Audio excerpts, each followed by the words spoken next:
Algumas pessoas sabem com muita intensidade o que significa a frase "eu luto sozinho". Talvez você já tenha dito em alguma circunstância, ou em muitas circunstâncias, "eu luto sozinho". Às vezes uma mãe, às vezes a esposa. Não, aqui é eu sozinho. Às vezes é uma pessoa na família ou talvez no condomínio. Não, eu luto sozinho, ninguém se importa, ninguém está comigo. É muito difícil. Às vezes no trabalho, você não apenas fala, expressa que luta sozinho, mas você sente o peso, a carga de lutar sozinho por algo. Tem alguém aqui que já passou por isso? Eu luto sozinho, não está fácil para mim não.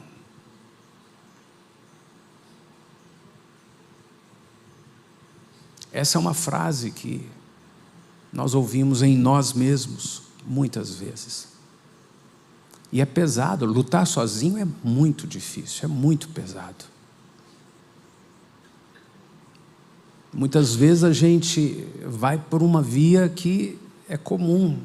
Deixei para lá, desisti, me cansei.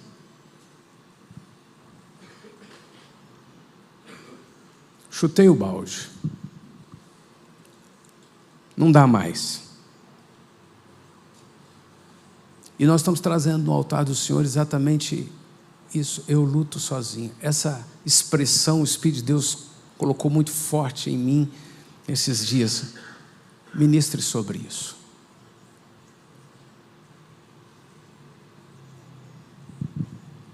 E talvez seja a sua realidade.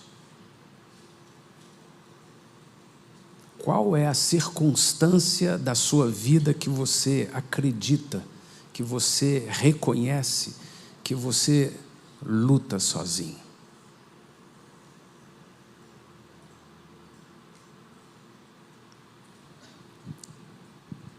No tema dessa ministração, eu coloquei eu luto sozinho, mas eu coloquei também, mas a palavra profética funciona. Então, o que o Senhor tem para nós? O que Deus quer que eu e você aprendamos sobre essas realidades que tocam as nossas vidas de eu luto sozinho? Porque o Senhor tem respostas, o Senhor tem recursos para todas as nossas circunstâncias. A ponto de Jesus dizer assim: nesse mundo tereis aflições, mas tende bom ânimo. Ânimo é um elemento da alma, de ânima, alma. Que apesar das circunstâncias, minha alma se posiciona de uma outra forma. E até mesmo, apesar de estar lutando sozinho, eu estou aprendendo a colocar minha alma num lugar que Jesus disse: tende bom ânimo. Por quê? Porque Ele venceu. Jesus Cristo, Filho de Deus, que quer viver dentro de todos nós, e se nós o recebemos como Senhor e Salvador, Ele passa a viver dentro de nós, nós nos tornamos membros do seu corpo. Ele nos disse: olha, vocês vão ter aflições, mas vocês podem ter bom ânimo. A alma de vocês pode se posicionar de tal forma que vocês vão vencer como eu venci, porque eu venci o mundo. A questão não seria uma opção de negação. Não existe esse negócio de eu luto sozinho. Não, inúmeras vezes nós nos sentimos sozinhos, lutando sozinhos. E Deus quer realmente nos ensinar a vencer todas essas aflições, todas essas dificuldades. E em 1 Pedro, capítulo 1, abra sua Bíblia. Primeira carta do apóstolo Pedro.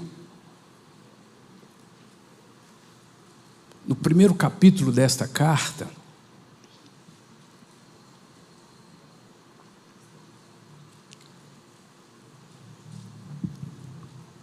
o versículo 22, e nós só vamos ler o primeiro pedaço do versículo: tendo purificado a vossa alma pela vossa obediência à verdade. Declare junto comigo: tendo purificado a vossa alma pela vossa obediência à verdade. Um texto bíblico não pode ser entendido isoladamente. É o maior erro do texto bíblico, mas também de qualquer outro texto, quando eu pego uma frase, algo solto, e eu interpreto aquilo fora do seu contexto. Mas nós não vamos fazer isso. Nós não vamos interpretar esse versículo fora do seu contexto. Nós vamos extrair uma verdade de uma simples frase do versículo. O texto diz: tendo purificado a vossa alma. Primeiro, é possível purificar nossa alma. O que é uma alma purificada? Não é uma alma no sentido de assim, que não erra, que é santa, que foi agora coroada. Purificar a alma é limpar a alma. E o que é que suja nossa alma? Criada por Deus para viver mesmo como centro das emoções, dos desejos, das vontades e das decisões. O que é purificar? É retirar dela aquilo que não nos leva a ter as emoções de Deus, os desejos de Deus e as decisões sábias de Deus. Purificar a alma é uma ação pessoal. Isso está escrito no versículo. A palavra diz: tendo purificado a vossa alma. Isso é, há uma expectativa de que eu e você vamos purificar a nossa alma. Apesar de todas as aflições, nós teremos bom ânimo, boa ânima, boa alma, alma purificada. Aquilo que vai contra, aquilo que pesa, aquilo que traz trevas, vai ser retirado. Então o Senhor está dizendo na sua palavra que isso é possível, que eu não dependo de outros, eu não dependo de coisas, eu não dependo da circunstância estar boa, eu dependo só de Cristo. Então o versículo diz: tendo purificado a vossa alma. Isso implica em uma expectativa de que eu e você estamos sabendo como purificar nossa alma, como limpar nossa alma, como tirar os pesos, tirar as feridas, tirar aquilo que amarra.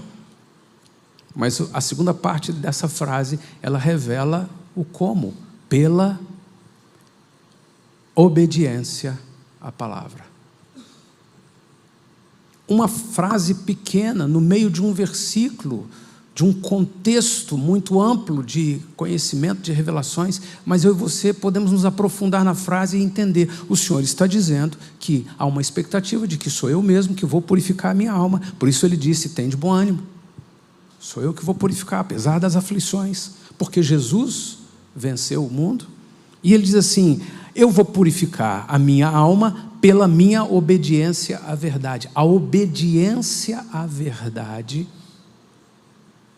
gera alma leve, alma purificada. E quando eu e você chegamos a declarar, às vezes para nós mesmos, às vezes para os outros: mas eu luto sozinho, é porque a nossa alma já está pesada, cansada, oprimida, e nós precisamos purificar nossa alma. E a palavra vem e mostra: eu posso purificar minha alma pela obediência à palavra. É que a gente separou as coisas. A gente tem uma vida secular e uma vida religiosa. Então as coisas que são religiosas dizem respeito a Deus, dizem respeito à Bíblia, elas são só do contexto religioso. Essas questões aqui são questões já da minha vida secular, da minha família, dos problemas, das dificuldades. Então não dá para misturar as coisas. Nós aprendemos que é assim, mas não é assim. Nossa vida é uma só vida. Somos um ser espiritual, temos uma alma, habitamos num corpo, mas somos uma só vida. E a nossa realidade espiritual precisa entrar soberanamente na nossa realidade física, cotidiana, dos relacionamentos.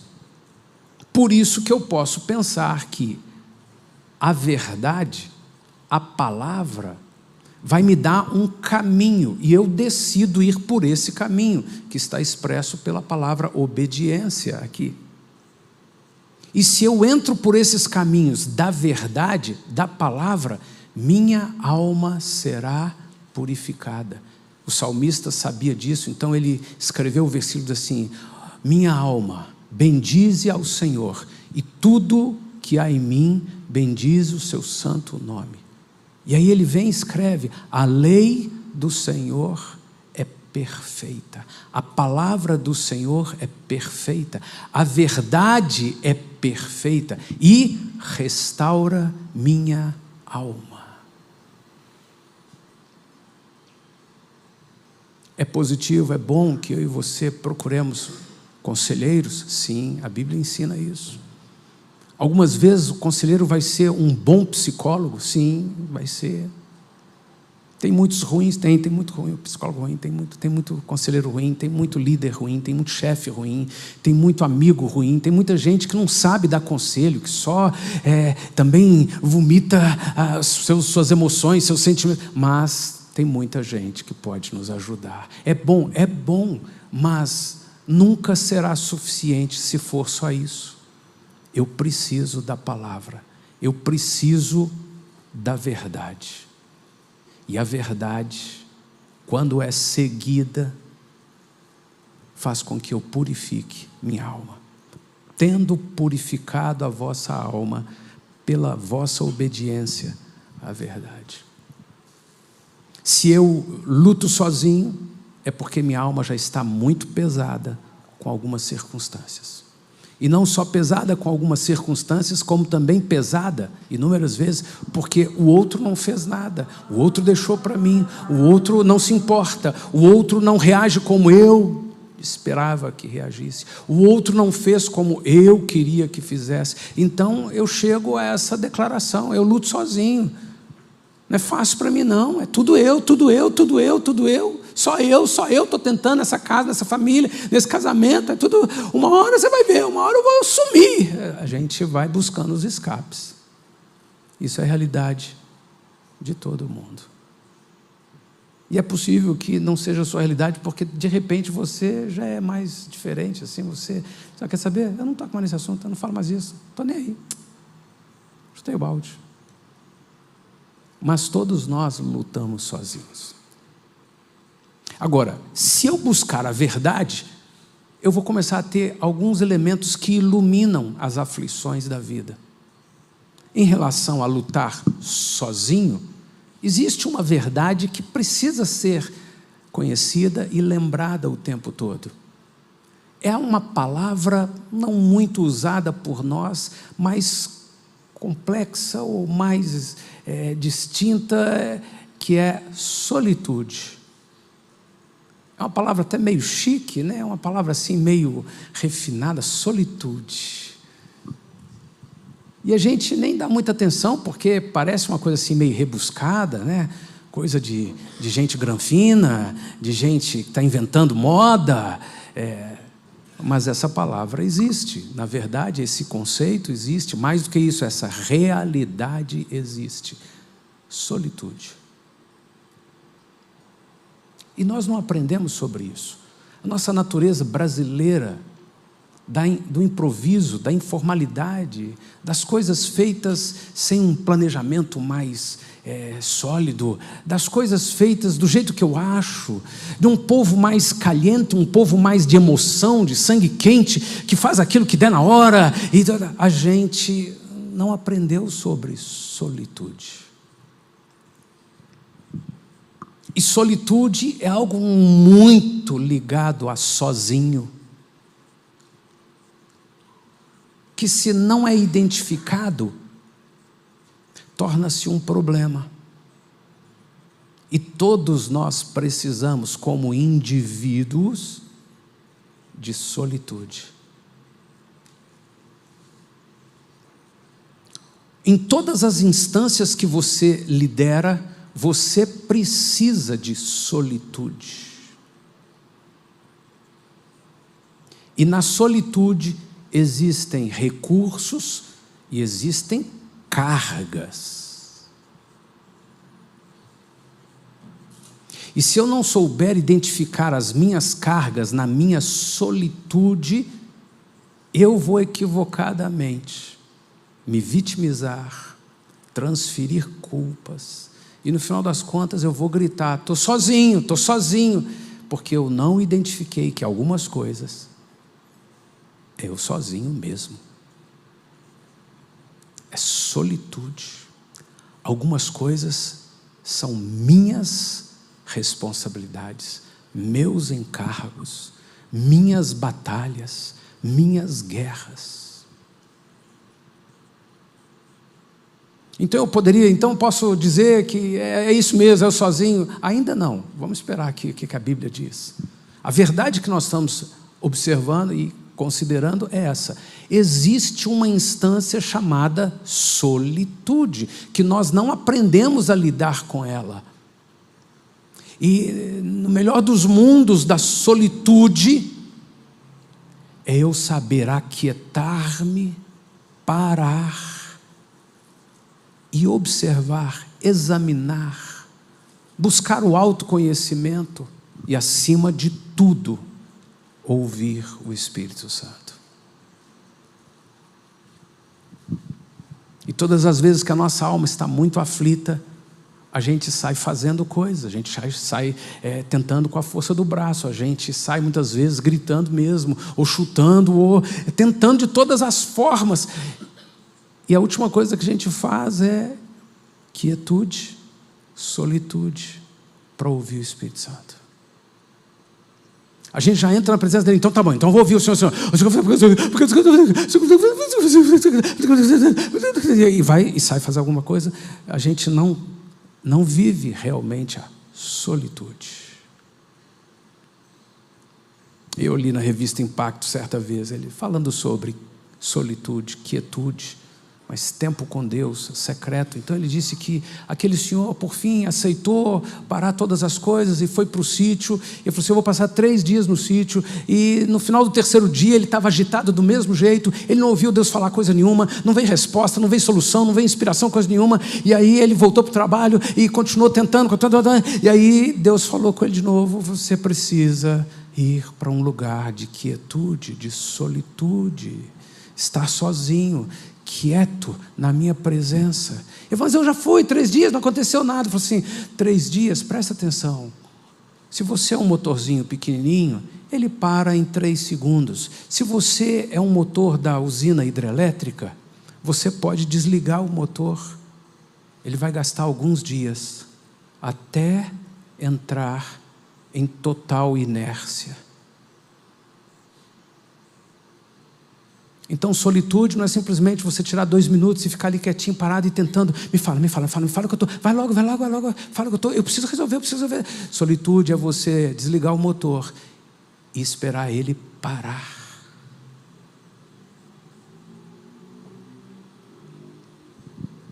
Eu vou aquietar.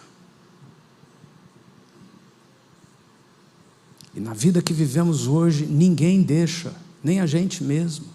Não, você precisa fazer. Agora você tem. Deu hora, agora você vai fazer. Senhor, eu quero aprender a entrar em solitude. Primeiro, porque está escrito na tua palavra que se eu obedecer à verdade, eu vou purificar a minha alma. E há uma verdade na tua palavra que eu estou querendo entender, que é solitude. E se eu entrar por esse caminho dessa verdade, solitude, eu vou adquirir, eu vou ter ferramentas para eu purificar a minha alma, porque está pesado, está difícil. E eu quero pôr em prática isso, Senhor. Não é um milagre que o anjo vai trazer, não é um milagre que o guru, o padre, o coach, o pastor, a religião vai prometer e vai fazer. Não, é algo que eu, no governo da minha vida, vou executar com sabedoria. Porque o Senhor disse: nesse mundo tereis aflições, mas tende bom ânimo. Sou eu que vou ter ânimo. Minha alma posicionada com segurança, solidez. E isso não é uma mágica religiosa, isso não é um efeito assim, um fenômeno que eu posso inventar. Não, isso é fruto da tua palavra. Eu quero conhecer a verdade, eu quero andar por ela. E especificamente nessa manhã nós estamos falando sobre solitude. Eu preciso aprender a estar sozinho com Deus.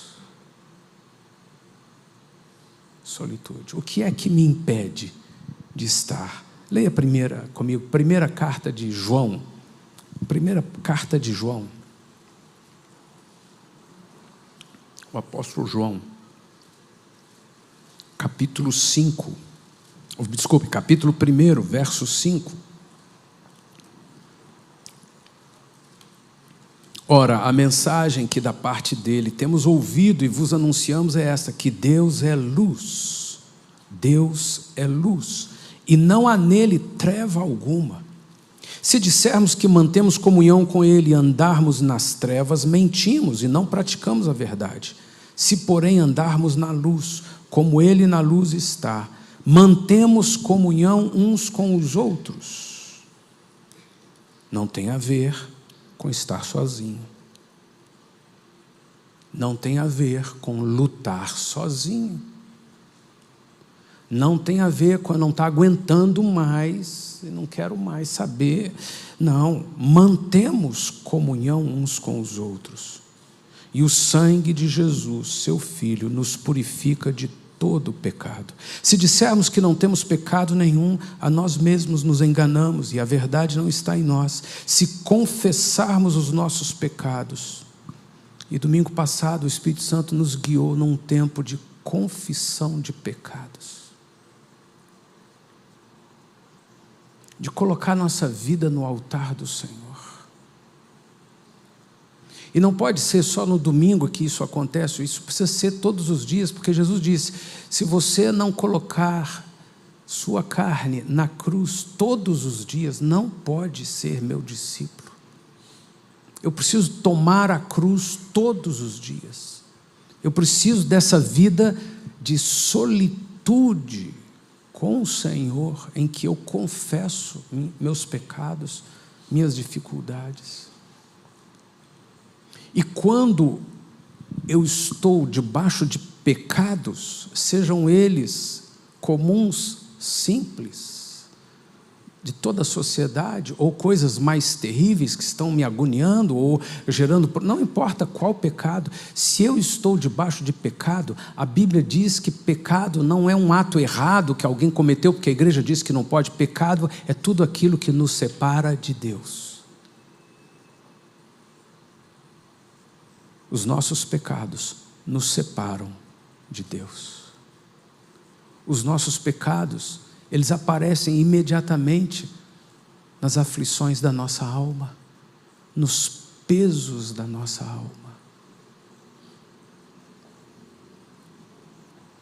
E os nossos pecados nos separam de Deus, e essa é a única condição em que eu e você vamos poder dizer, eu luto sozinho.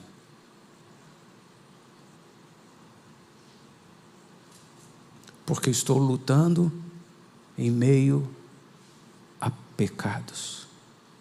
E eu quero repetir, não é assim, eu roubei, eu matei, eu adulterei. Não fiz nada disso, eu sou bom, eu procuro ser bom com todo mundo, eu sou justo, eu sou honesto, Não, nós não estamos falando de pecados à luz da religião, nós estamos falando de qualquer coisa que nos separe de Deus. Uma angústia, uma descrença, falta de fé, escutando os dardos do inimigo, lidando com nossas relações familiares ou no trabalho de um modo que não prospera, não frutifica, não abençoa, falta amor, falta atenção, falta cuidado. Então nós estamos envolvidos em coisas que para a palavra são pecado, e o pecado nos separa de Deus, e separados de Deus nós temos então a única condição em que não haverá solitude, e eu e você vamos gritar, estou lutando sozinho. Porque eu posso estar lutando em questões dentro da solitude, que é só eu mesmo. Tem instâncias de um pai que é só o pai sozinho. Tem questões de uma mãe que é só a mãe sozinha. Solitude, responsabilidade, algo do encargo pessoal. Tem instâncias do pastor que é só ele sozinho, não entra ninguém mais. Do líder, do marido, do pai, do chefe. Instâncias da nossa vida em família, instâncias da nossa vida pessoal, que é só você mesmo. E eu e você vamos gritar: eu luto sozinho, porque tem pecado. Porque se não tiver pecado, e o sangue de Jesus Cristo nos purifica de todo o pecado, ainda que não seja para entrar mais ninguém nessa instância, Deus está comigo. Eu estou em Deus. E Ele tem provisão para tudo. E eu já não digo mais eu luto sozinho. Eu digo, o Senhor vai à minha frente. Essa parada é minha, mas o Senhor vai à frente. É possível que você esteja vivenciando realmente um contexto em que ninguém está te ajudando. Não diz respeito à solitude. Era para mais pessoas na casa estarem preocupadas, se esforçando, diligentes, dando a sua participação, e você verdadeiramente está sozinho, mas você já não precisa mais sair gritando: eu luto sozinho, e aquilo te angustiando, porque assim, ainda que eu esteja sozinho, eu não estou sozinho, o Senhor vai à minha frente. Aí mais ainda, eu estou aprendendo a entrar numa instância de solitude. Eu vou me aquietar, eu vou desligar uma série de coisas, e eu vou para um lugar só eu e o meu Senhor. E a Bíblia diz que Ele vai me inspirar, porque Jeremias declara: invoca-me e responder-te-ei, anunciar-te-ei coisas grandes e ocultas que não sabes. Todas as vezes que a sua alma estiver muito aflita, evoca, anda pelo caminho da verdade, da solitude, e você vai purificar a sua alma.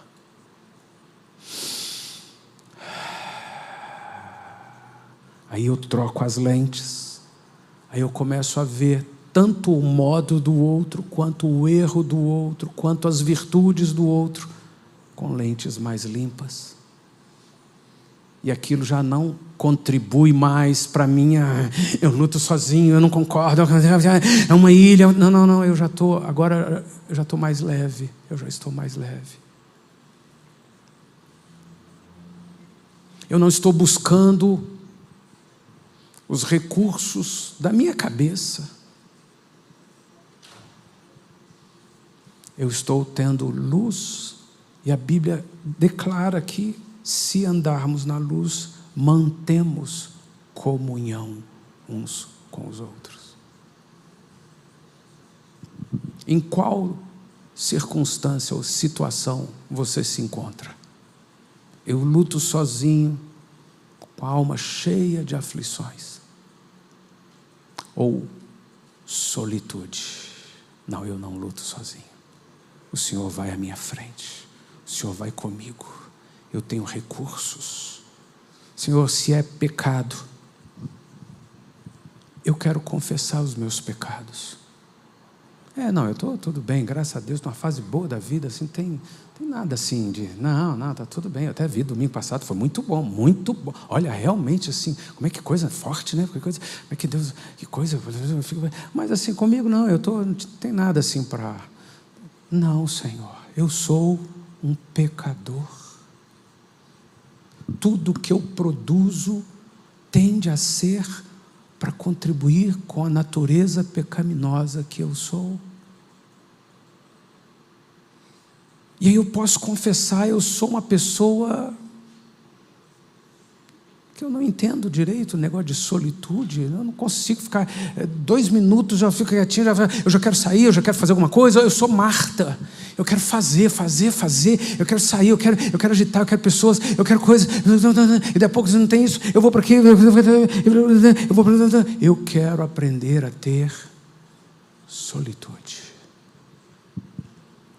E solitude pode ser tentada por alguém num sentido assim muito místico, muito cósmico, muito assim terapêutico, de mas isso não é solitude, isso é tentativa. Solitude é quando eu, indivíduo, vou para um lugar ouvir o Espírito Santo. Alguns podem acreditar, não, eu me inspiro, mas não há outra fonte de inspiração senão o Espírito Santo.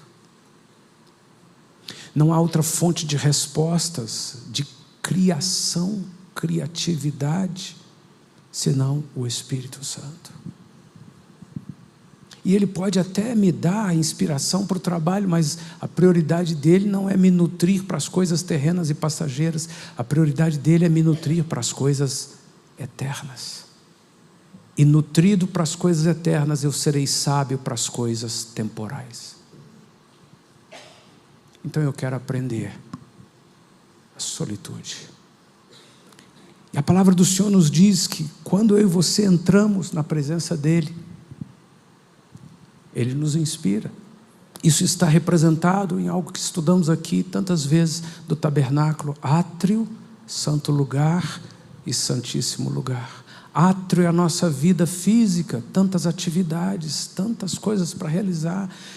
Santo lugar é a nossa vida no corpo de Cristo, conhecer a verdade, receber uma ministração, orar juntos, estudar juntos, é a vigília, a semana de oração, o pequeno grupo, é a leitura da palavra, é a minha devoção ao Senhor, é estudar livros que me ajudam a entender a palavra, estudar livros que me ajudam até a desenvolver minha vida profissional, Senhor, mas buscar em Ti. E santíssimo lugar é quando eu largo tudo isso e vou estar só com Ele. Começa com a quietude, mas culmina num quebrantamento, num joelhos dobrados, prostrar-me diante do Senhor e desfrutar da presença do Espírito Santo. Toca a nossa alma, nós nos quebrantamos. E se você não tem essa prática na sua vida, você precisa desenvolver isso, porque senão você vai ficar só onde está para o resto da vida. Eu e você precisamos entrar no santíssimo lugar. E isso faz parte do universo de quietude. Senhor, eu tenho tanta coisa para pedir, eu tenho tanta coisa para falar, eu tenho tanta coisa para reclamar, eu tenho tanta coisa, Senhor, para chorar na tua presença, mas eu não quero, eu só quero quietude. Meu motor, que está a 1000 por hora, já foi desligado, mas eu vou esperar ele parar. Eu quero tempo suficiente de quietude diante do Senhor, porque eu não estou sozinho, eu não luto sozinho. A tua palavra diz que a minha luta não é contra carne e sangue, eu estou lutando contra carne e sangue. A tua palavra diz, a verdade diz que a minha luta é contra principados e potestades, e se eu seguir a verdade, eu vou ter minha alma purificada, mais leve. Então eu estou entendendo que não é fulano, não é ciclano, não é situação, não é meu pai, não é governo, não é dinheiro, não tem a ver com carne ou sangue. Minha luta é contra principados e potestades, minha luta é uma questão espiritual, e no espírito, sem chance de eu lutar sozinho, eu preciso que o Senhor vá à minha frente. Então, não é eu luto sozinho, eu luto com o Senhor, ainda que seja uma instância de que sou eu mesmo, isso é meu encargo, isso é solitude, isso é minha responsabilidade.